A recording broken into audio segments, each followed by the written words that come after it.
ঝাড়গ্রাম লোকসভা কেন্দ্র নিজের দখলে রাখতে মরিয়া গেরুয়া শিবির। তাই প্রার্থীর নাম ঘোষণার পর থেকেই জোর কদমে ভোট প্রচার শুরু করেছেন তারা। কিন্তু এবারের প্রচারে তেমনভাবে সাড়া পাচ্ছেন না বিজেপি প্রার্থী প্রণত টুডু। এমনই কথা উঠেছে দলের অন্দরমহলে। তাই এবার মানুষের নজর কাড়তে ও মহিলাদের সমর্থন পেতে সন্দেশখালীর মহিলাদের এনে প্রচার শুরু করেছে গেরুয়া শিবির। সেই মতো গত 2 তারিখ থেকে সন্দেশখালীর 5 মহিলা ঝাড়গ্রামে এনে প্রচার চালাচ্ছে বিজেপির মহিলা মোর্চা।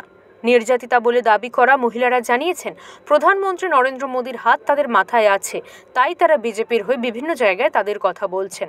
অসম্মান করছে, নির্যাতন দিচ্ছে, সেইটা আমরা বলছি। হ্যাঁ, তো সেটা বিজেপির সাথে থেকে কেন? বিজেপির সাথে থাকি না আমরা মহিলা মোর্চার থেকে দিদি আমাদেরকে নিয়ে এসেছেন, তাই জন্য আমরা বলছি। আপনারা খেতে এসেছেন কোথায়? খেতে এসে যেখানে আমাদের খাওয়াচ্ছে সেখানে আসছে, বলছি এখানে খেতে হবে। কোথায় আছেন? আমরা এই পার্টি অফিসে এখানেই আছি। এখানে আছে বিজেপি পার্টি, এখানেই খাওয়াচ্ছে। কতদিন ধরে আছেন এখানে? এই তো 5 দিন মতো আছে। এখানকার মহিলাদের কি আদৌ কোনো সাড়া পাচ্ছেন? হ্যাঁ, ওই রকম পাচ্ছি নাকি? পাচ্ছি, সবাই তো কান্নাকাটি করছে আমাদের কথা শুনে। সত্যিকারে নির্যাতিত আমরা, তারাও তো শুনে দুঃখ করে কান্নাকাটি করছে, বলছে হ্যাঁ দিদি সত্যিকারে ঘটেছে। আমি বলছি হ্যাঁ, নইলে আমরা কোনোদিন মিথ্যে কথা বলবো না, গল্পের ছলে তাদের যতটুকু বলার আমরা বলছি। তবে সন্দেশখালীর মহিলাদের এনেও হালে পানি পাচ্ছে না বিজেপি।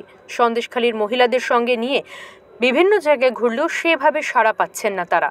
তৃণমূল নেত্রী রেখা সোরেনের দাবি, এখানকার মহিলারা দিদির সাথে আছেন, এই সব প্রচার করে কোনো লাভ হবে না। সন্দেশখালী থেকে যে মহিলাগুলোকে আনা হয়েছে এখানে, তারা কি কোথাও কোনো অভিযোগ করেছে কিংবা সেরকম কোনো অভিযোগ আছে?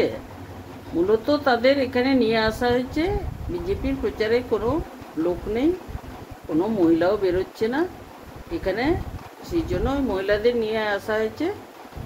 আর যদি নিয়ে আসা হয়েছে, এরা পার্টি অফিসে কেন বসে থাকছে, বিজেপির গাড়িতে ঘুরছে, এইভাবে প্রচার করে কোনো লাভ নেই। আর এই জঙ্গলমহলের কোনো মহিলাকেও তারা প্রভাবিত। অপরদিকে সিপিএম নেতা প্রদীপ সরকার বলেন, মানুষ বিজেপির সঙ্গে নেই, তাই ঝাড়গ্রামের সন্দেশখালীকে হাতিয়ার করতে হচ্ছে বিজেপিকে। এই ধরনের প্রচারে আমরা খুব একটা আগ্রহী নই, আমরা এই ধরনের পছন্দ করি। আমাদের যেটা বক্তব্য, তৃণমূলের এগেনস্টে বিজেপি যদি সত্যিই লড়াইয়ে থাকতে চায় বা মানুষজনকে সংঘবদ্ধ করতে চায়, তাহলে অনেক ইস্যু আছে।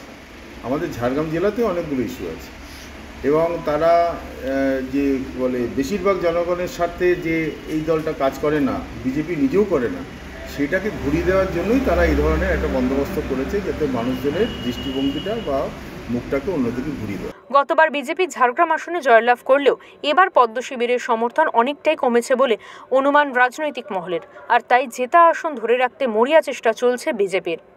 ঝাড়গ্রাম থেকে অরূপ রায়ের রিপোর্ট, ওঙ্কার বাংলা।